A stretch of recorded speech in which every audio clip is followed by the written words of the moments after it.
Halo, selamat datang di channel Ayo Les. Channel ini menyediakan berbagai macam materi pelajaran, soal dan pembahasan, serta beberapa eksperimen sains. Assalamualaikum warahmatullahi wabarakatuh. Salam sejahtera untuk kita semua. Jumpa lagi dengan saya Kak Khairul di channel Ayo Les. Pada kesempatan kali ini kita masih membahas tentang seri yang sama, yaitu penilaian tengah semester untuk semester genap tahun pelajaran 2021-2022. Adik-adik tidak perlu khawatir karena soal ini bisa dipakai untuk tingkat SMP seluruh Indonesia. Baik SMP maupun MTS bisa memakai ini karena soal ini sudah disusun berdasarkan kisi-kisi nasional untuk penilaian tengah semester genap mata pelajaran ilmu pengetahuan alam atau IPA. Kemudian tingkat satuannya yaitu SMP kelas 8 semester genap. Bagi adik-adik yang menginginkan pembahasan untuk mata pelajaran yang lain selain IPA, silahkan cek di channel kakak. Di situ sudah tersedia, ataupun kalau ibaratnya belum ada, silahkan adik-adik request. Nanti akan saya berikan dan saya buatkan soal sesuai yang adik minta secepat mungkin. Baiklah, mari kita langsung masuk ke dalam pembahasannya. Namun, bagi adik-adik yang belum melakukan subscribe, bisa dilakukan terlebih dahulu supaya tidak ketinggalan materi-materi dan pembahasan soal selanjutnya. Baik, mari kita mulai dari soal yang pertama, soal nomor 1. Faktor-faktor yang mempengaruhi besarnya tekanan adalah titik-titik. A. Gaya tekan dan massa benda. B. Gaya tekan dan gaya gravitasi. C. Luas bidang tekan dan gaya tekan. D. Luas bidang tekan dan gaya gravitasi. Ini bukan. Gaya tekan dan massa benda. Ini bukan. Gaya tekan dan gaya gravitasi. Ini bukan. Kita ingat rumus dari tekanan itu P sama dengan F per A. Gaya per luas bidang permukaan ataupun luas bidang tekan. Jadi jawaban yang paling tepat adalah yang C. Silakan adik-adik ditulis kunci jawabannya, atau kalau perlu siapkan buku catatan untuk merangkum materi yang kakak berikan ini. Oke, kita lanjut ke soal nomor 2. Upaya yang dapat dilakukan untuk mendapatkan tekanan yang besar adalah titik-titik. A. Mengurangi gaya tekan dan memperbesar luas bidang. Ini tidak. Ketika menggunakan teori yang A, maka tekanannya akan semakin kecil. B. Mengurangi gaya tekan dan memperkecil luas bidang. Ini kurang maksimal. C. Meningkatkan gaya tekan, oke, dan memperbesar luas bidang. Tidak. Yang D. Meningkatkan gaya tekan dan memperkecil luas bidang. Ya, jawaban paling tepat adalah yang D. Kita lanjut ke soal nomor 3. Seorang penyelam menyelam dengan kedalaman 3 meter, oke. Massa jenis air 1000 kg per meter kubik. Percepatan gravitasi pada tempat tersebut adalah 10 Newton per kilogram. Besar tekanan hidrostatis adalah titik-titik. Nah, kita ingat rumus untuk mencari tekanan hidrostatis yaitu P sama dengan rho GH. Maaf, ini kakak kecilkan dulu, terlalu besar. Oke, P sama dengan rho GH. Warnanya biar beda. Nah, mari kita masukkan angkanya. Rho-nya itu massa jenis ini. Kemudian gravitasinya ini. Dan ketinggiannya itu ini hanya. Kurang jelas, maaf. Sorry. Merah saja.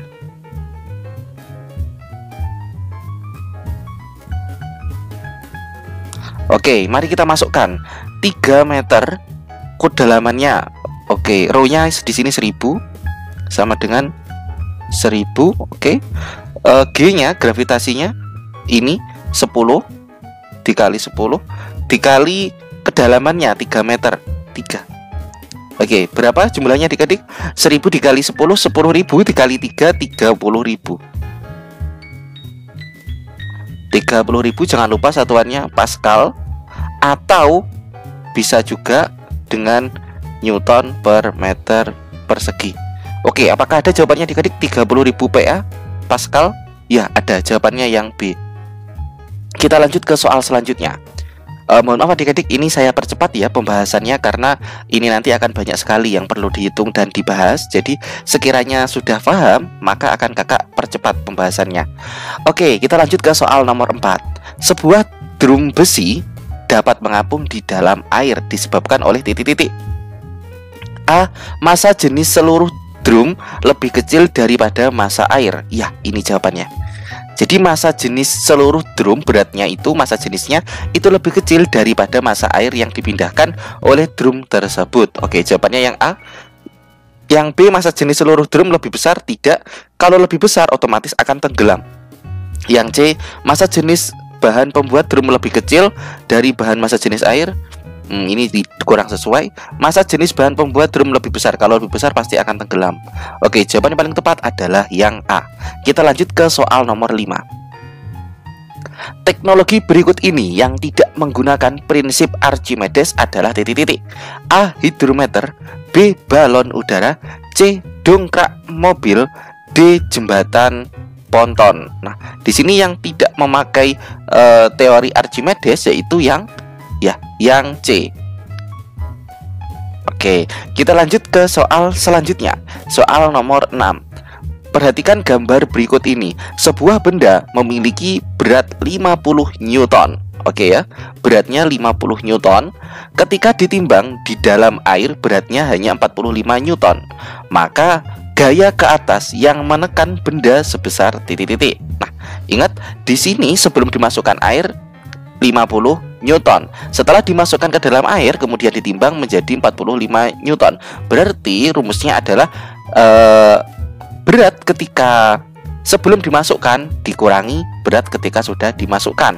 50 dikurangi 45 sama dengan 5 Newton. 5 Newton ini merupakan nilai gaya angkat ke atas. Oke, apakah ada jawabannya? Ya, jawabannya yang A. Oke, silakan dicatat adik-adik ketika menemukan soal ini di PTS nanti, maka itu jawabannya. Oke, kita lanjut ke soal nomor 7.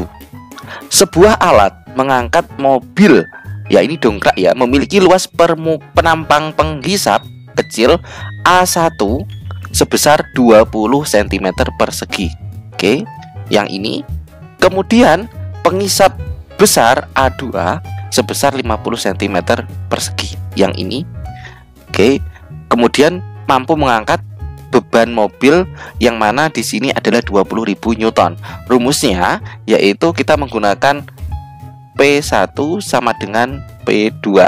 P1 F per A di 1 ya sama dengan F per A di 2. Oke, mari kita masukkan angkanya. F1-nya di sini yang ditanyakan ya. Berarti kita tulis lagi F1 sama dengan F2-nya berapa? Ya, ini F2-nya 20.000 Newton. A2-nya 50 per 50. Ini A1-nya tadi 20. Oke, mari kita ini silangkan ya, perkalian silang. Oke, F1 sama dengan, nah, di sini kita coret. Oke, ini kita coret. Ya. Kemudian 2000 dibagi 5 ini menjadi 400. Ini kita coret. Ini kita coret menjadi 4 di sini. Oke. Berarti di sini ya menjadi 4. F1 sama dengan 400, sisa 400 ya dari ini dikali 20. Nah, 20-nya pindah. 400 dikali 20 ketemu 8.000 Newton. Apakah ada jawabannya adik-adik? Ya, ada. Jawabannya adalah yang D. Oke, mudah bukan? Oke, kita lanjut ke soal selanjutnya, soal nomor 8. Nah, ketika menemukan tabel seperti ini, maka alangkah lebih baiknya adik-adik itu baca dulu soalnya supaya lebih mempermudah dan mempercepat dalam pembahasan. Berdasarkan tabel tersebut, pernyataan yang benar mengenai hubungan tekanan udara dengan ketinggian adalah titik-titik. Oke, kita lihat Di sini tinggi 7.000 tekanannya 6, tinggi 5.000 tekanannya 26, tinggi 3.000 tekanannya lebih besar, tinggi 1.000 tekanannya makin besar. Di permukaan laut tekanannya 76, makin besar. Oke ya.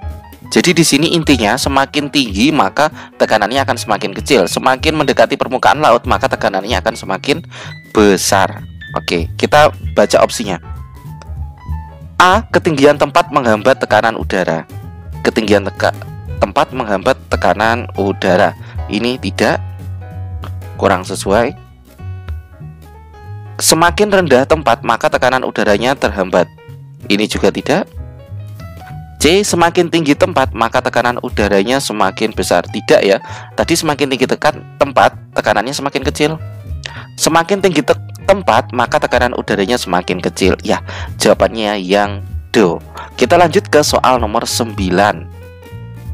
Pada tumbuhan, air dari akar dapat naik sampai ke daun disebabkan oleh daya kapilaritas batang. Pernyataan yang benar terkait peristiwa tersebut adalah titik-titik.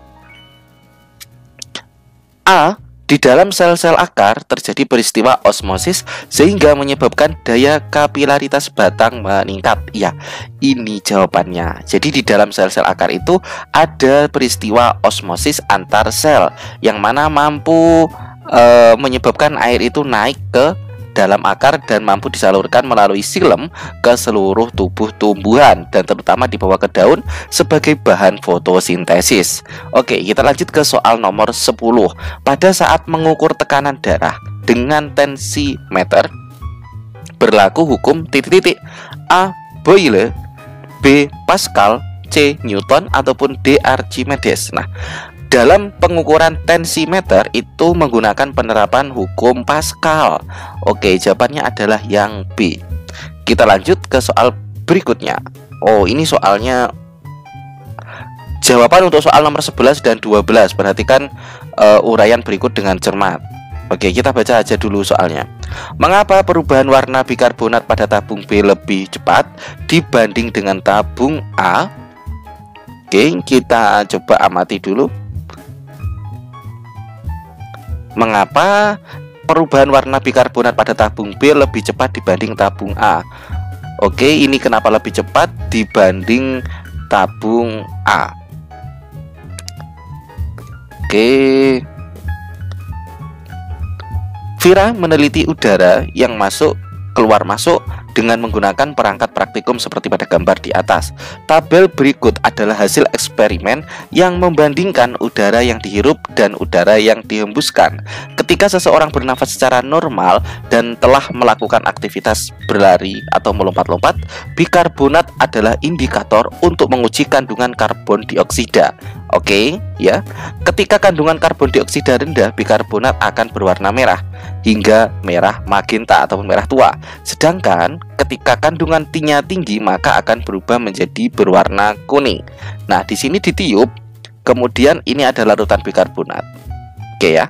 Kemudian ini pertanyaannya, kita kembali ke pertanyaan. Mengapa perubahan warna bikarbonat pada tabung B lebih cepat dibanding dengan tabung A?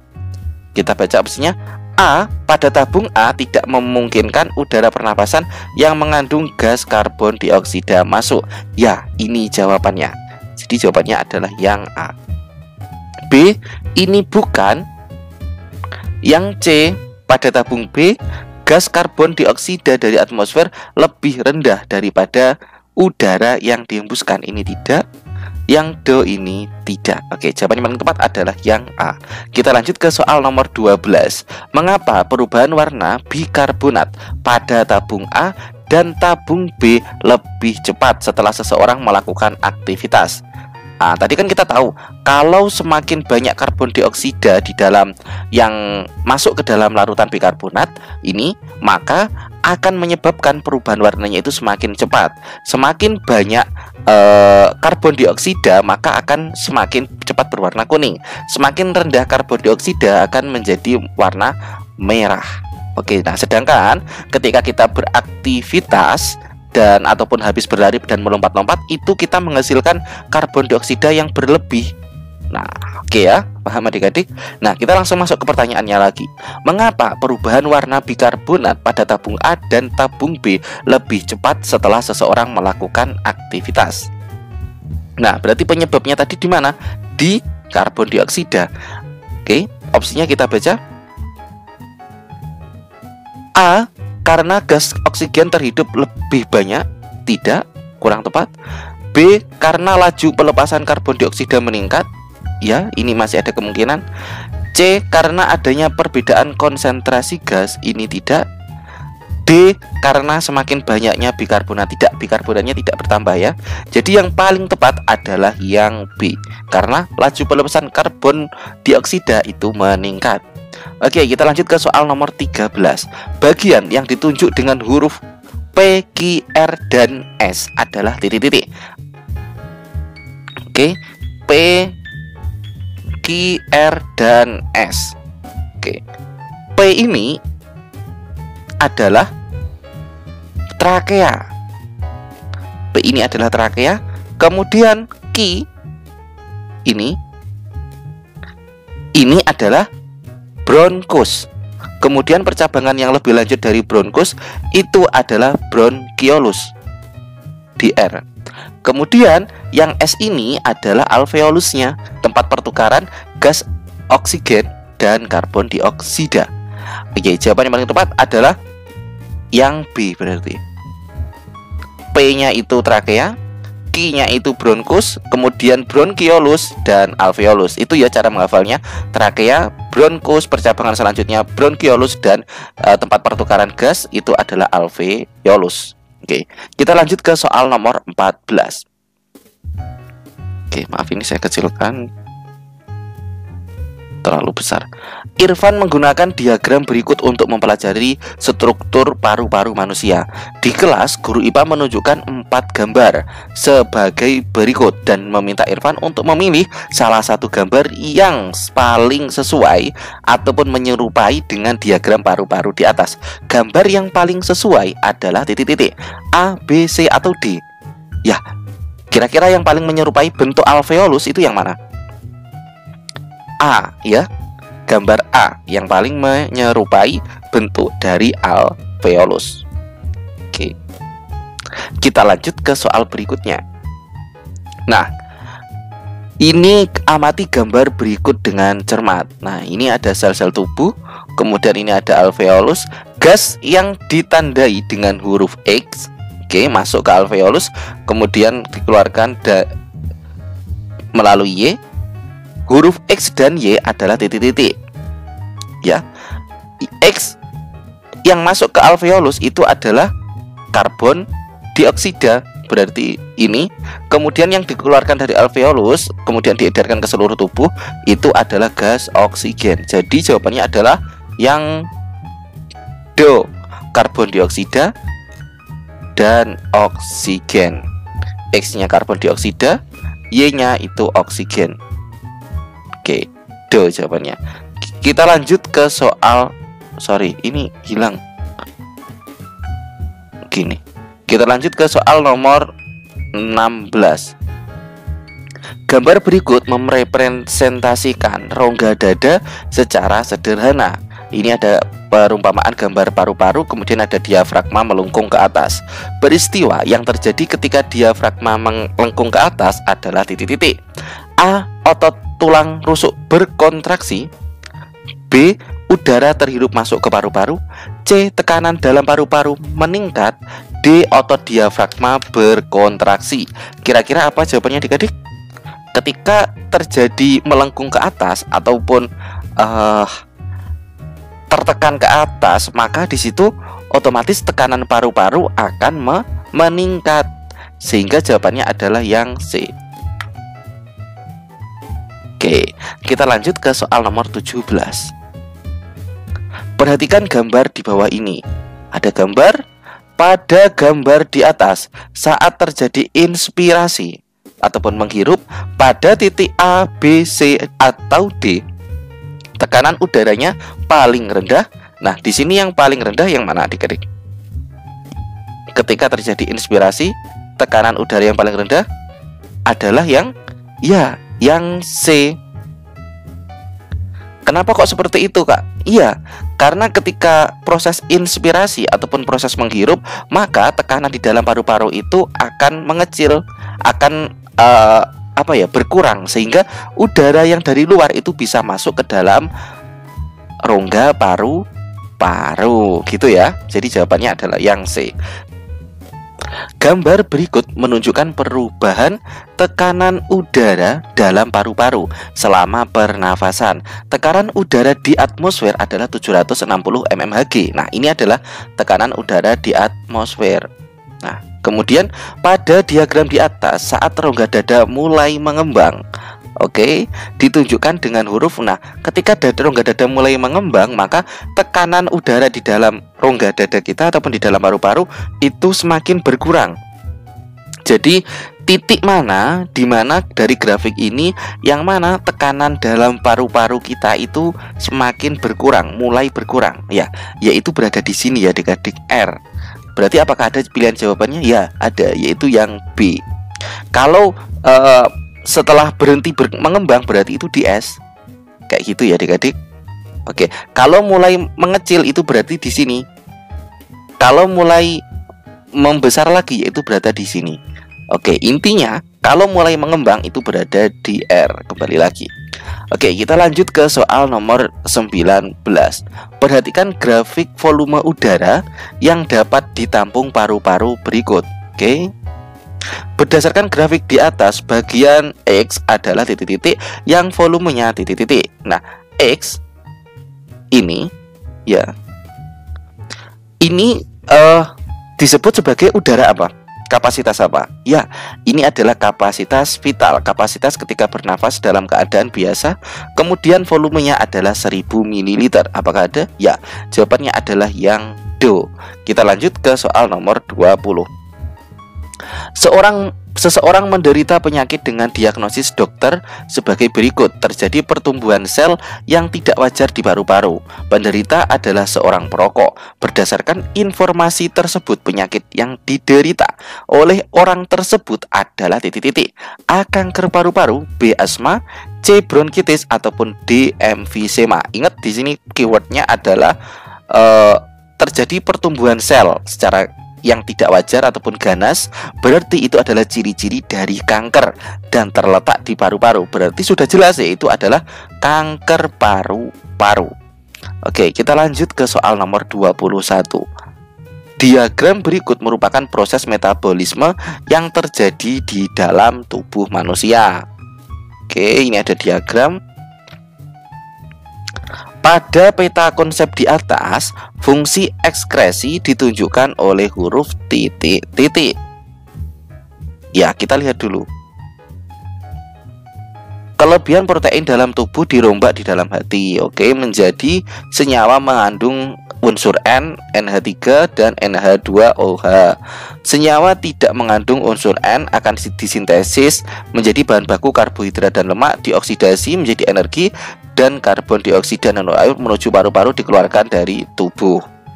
Oke, nah di sini berarti adalah proses ataupun fungsi dari ekskresi.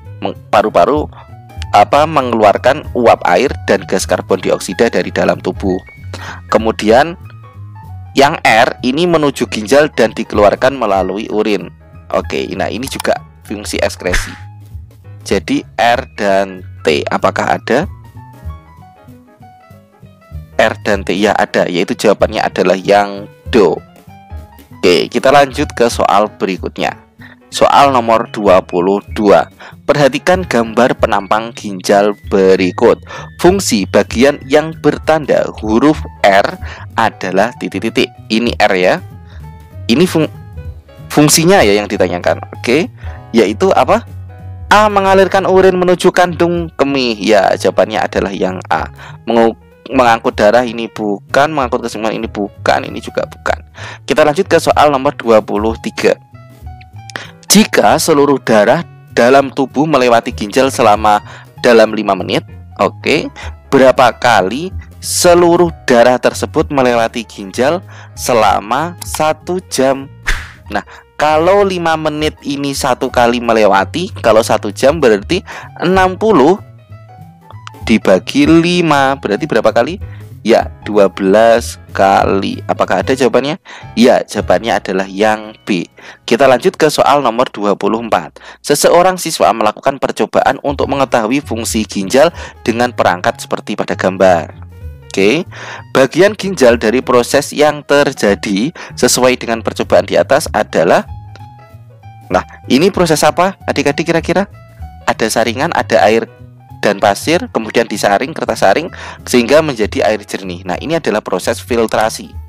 Nah, yang ditanyakan adalah bagian ginjal mana yang melakukan proses filtrasi. Ya, kita tahu bahwasannya bagian ginjal yang bertugas untuk melakukan proses filtrasi yaitu di badan Malpighi.